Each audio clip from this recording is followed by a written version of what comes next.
Hey guys, welcome to video number 2 in the Christmas Scottie Stamp-A-Stack. We are picking up exactly where we left off on the getting started video.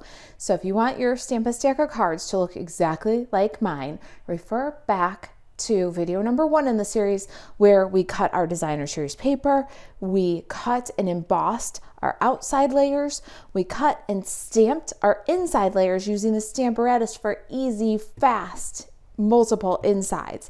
This is design number 1. We're going to make this card. The Stamp-A-Stack packet makes 4 of this design. Design number 2, coming in video number 3, is this shaded spruce design, and the Stamp-A-Stack packet makes 2 of these.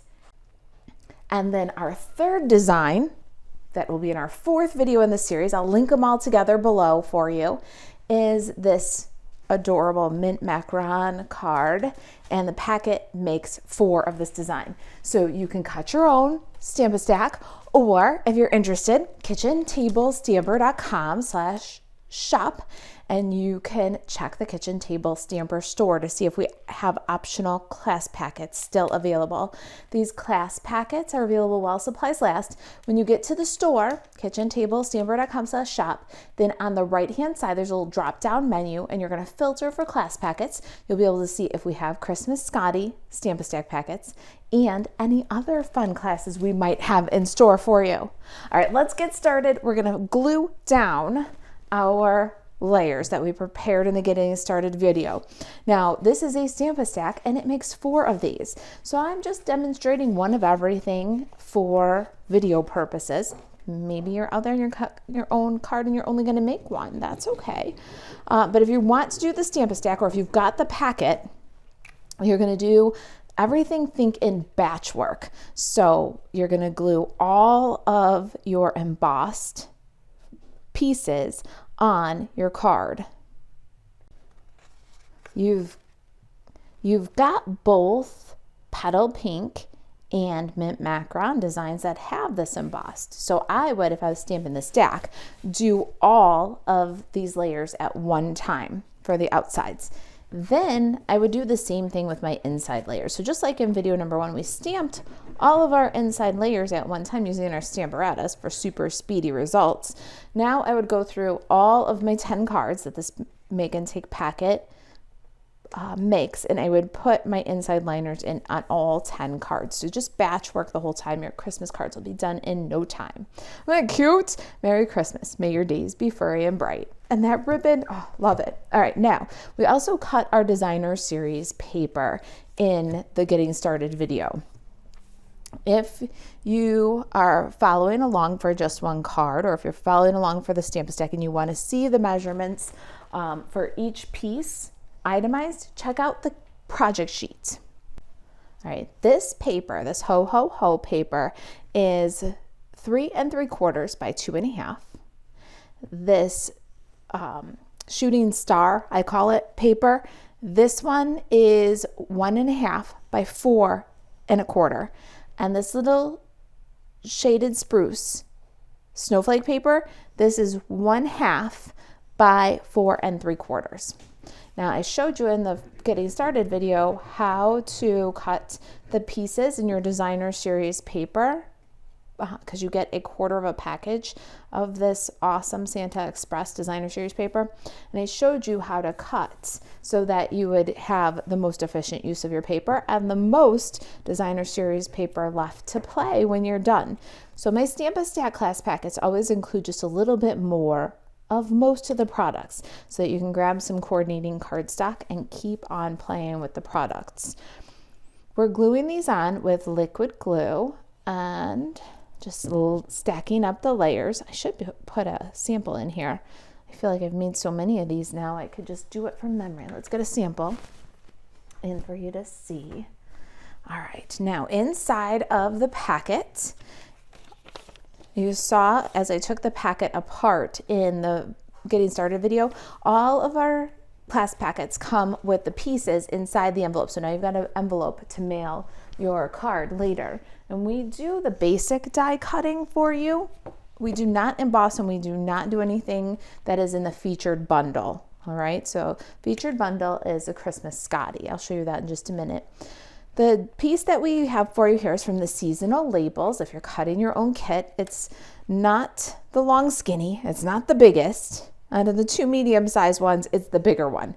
We say that's about 3 3/8 by 1 7/8 with a scallopy end.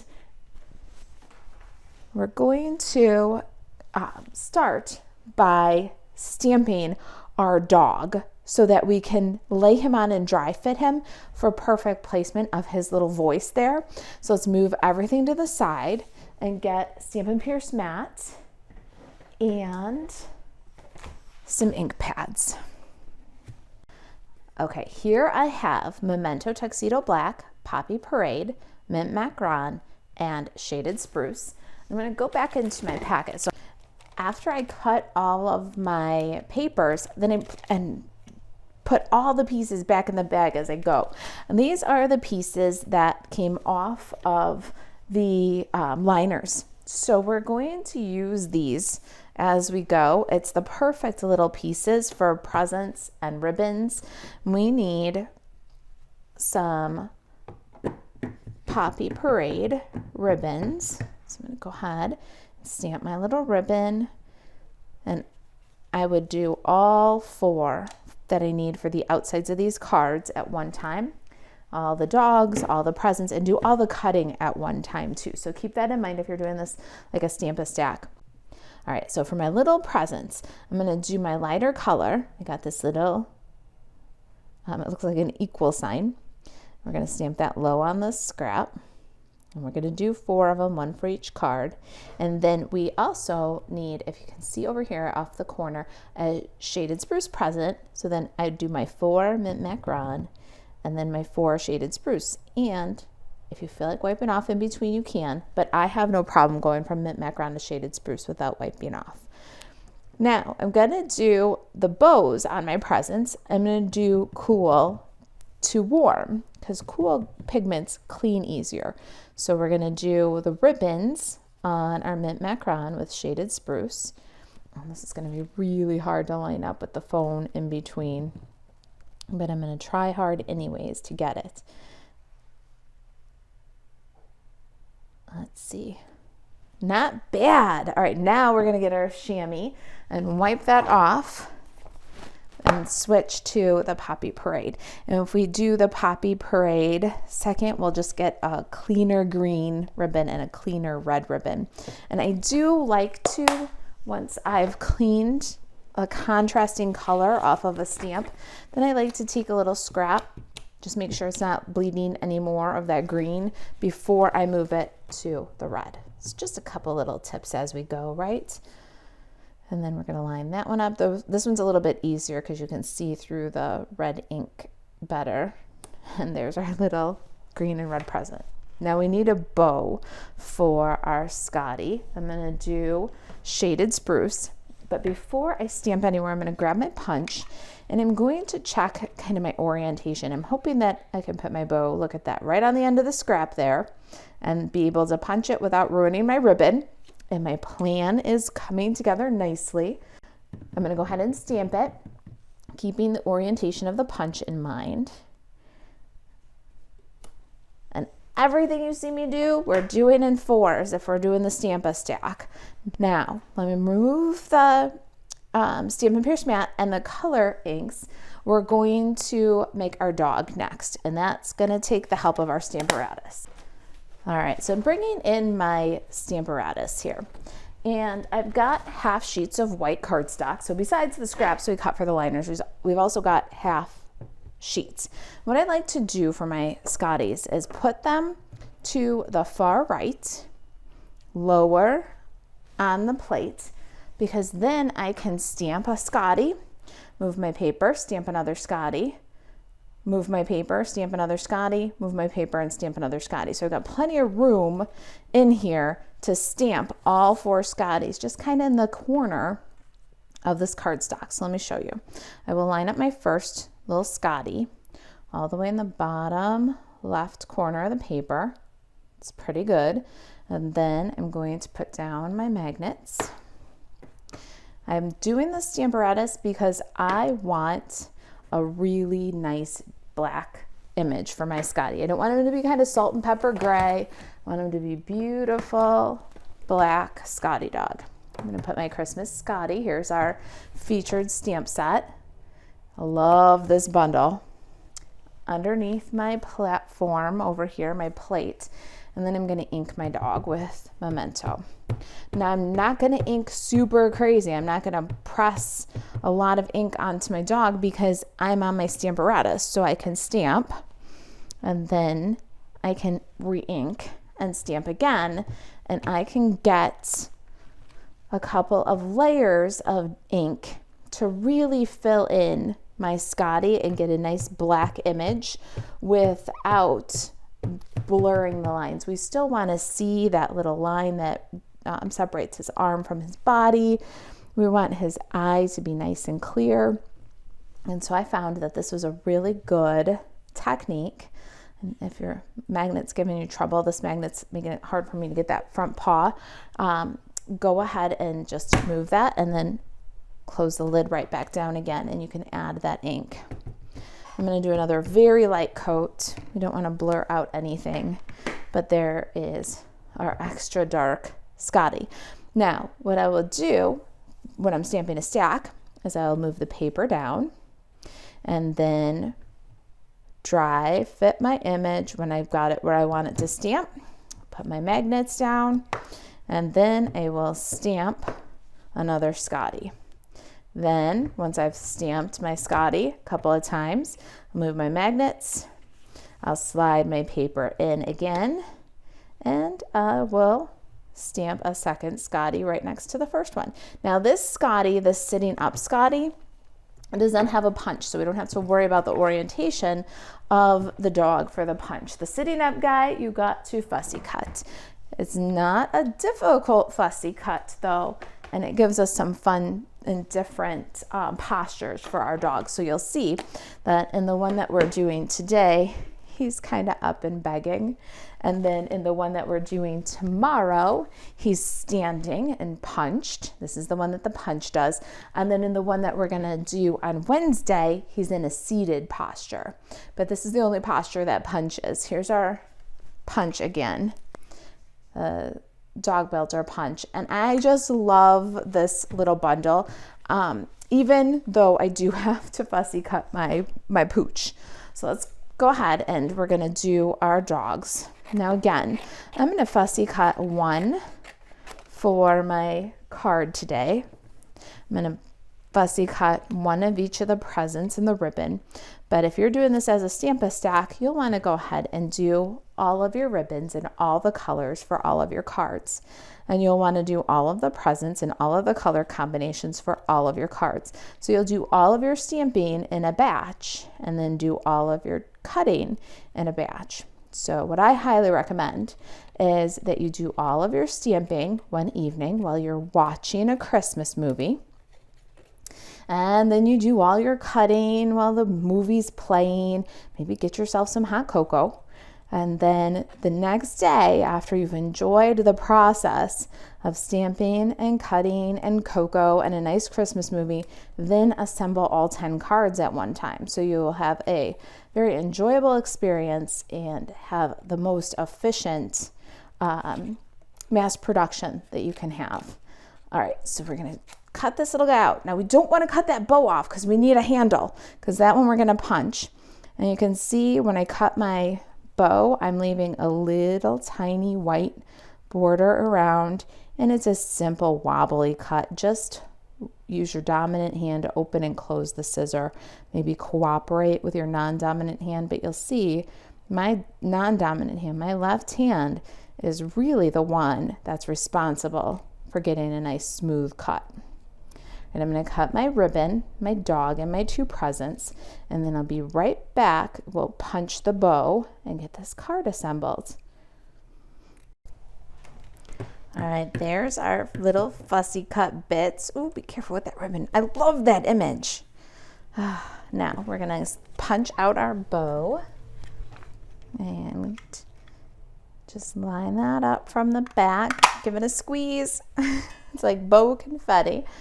All right, and I'm going to set that aside. It's going to make some good presents here as we go. Let's adhere the bow to our Scottie. Let's get our little sample back in here so you can see what we're making. Get our project in here. All right, a little liquid glue here. And then we're going to do some dimensionals on the back of our dog. Got some minis here, and I like to cut them in half. And then I'll do a half on his little tail. We want to support that. No sense in letting it getting crinked in the mail. And then we'll put a couple of small ones on his body. Well, I've got my dimensionals. I'm going to put a little half a mini on the back of each of these presents. These little dancing presents are the cutest little embellishments. I love a paper embellishment, something that you just use up your scraps and get to enjoy the extra little detail that's created.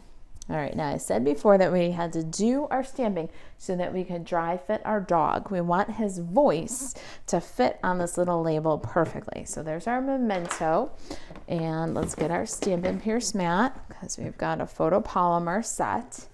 We're going to lay our label and our dog.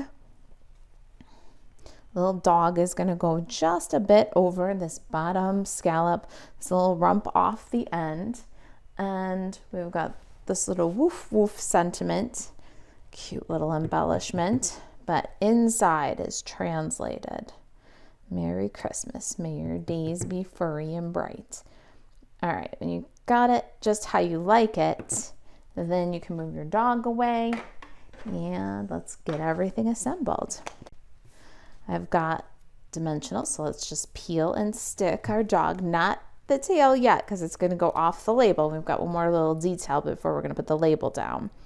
So we'll add our dog, and then we're going to grab our ribbon. Now in the packet, you're going to get evening evergreen ribbon and linen thread.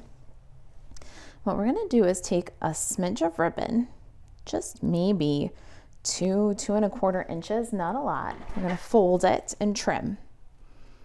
So now you've got the perfect little loop. That might even be a little bit generous. You don't need a lot here. I'm going to grab some mini glue dots. You can do this with tear and tape too.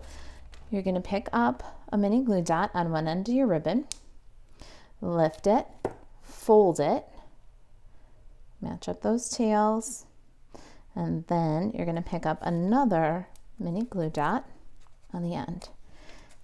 Then you're going to bring your label to the card, and again dry fit it. You want the label to be centered on that embossed panel.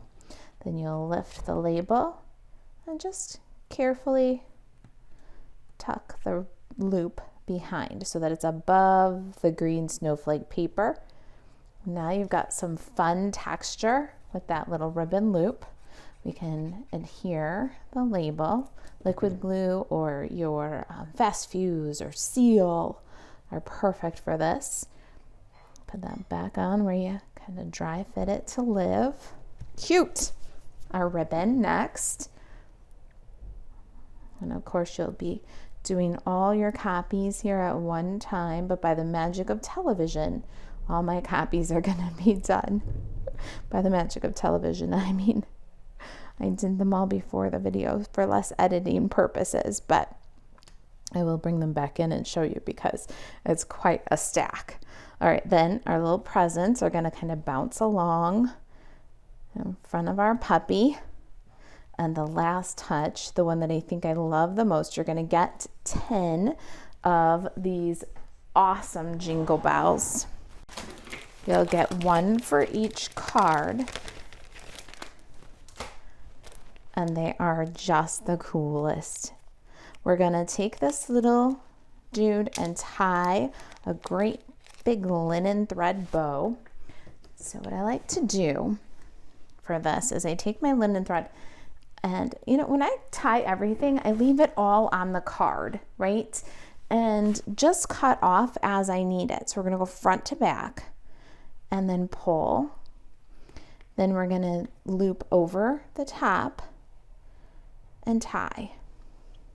So now we've got a little jingle bell with a nice long tail on each side. One's connected to the card, one's got a good several inches there. I'd say that you probably need maybe 6 inches there. And we're gonna take a mini glue dot on the back of the bell. We're gonna place that little bell where we want it to live on the card, taking into account where our presents are and everything. Now we have this whole card to hold down as we tie our bow. Instead of trying to tie a bow on a trinket, flopping around in the air, it's stuck to the card, and you can hold the card down with your hands while you're tying that linen thread bow. Then once you've got it, give it a little finesse, and you can trim the tail. If there's any fraying on this side, there's almost no waste that way. And there it is. Here is my second stack of 4 from my second time through the Stamp-A-Stack. If you do these Stamp-A-Stacks more than one, you'll really have a ton of cards. All right, that's it. That's our woof woof. And then inside, Merry Christmas. May your days be furry and bright. All right, you guys, if you've got any questions about the project, email Marisa at kitchentablestamper.com to see if we still have Christmas Scottie Stamp-A-Stack packets available. Buzz over to kitchentablestamper.com/shop, filter for class packets, and you'll see them there if they're still available. I will see you in the next video where we will make the Shaded Spruce Your Always Loved Scottie card. Our packet makes 2 of these. There's still a 4th video in the series. I'll see you on Wednesday with this Woof Woof Mint Macaron card. Thanks for watching. I hope you're enjoying the series. I'll see you in the next video.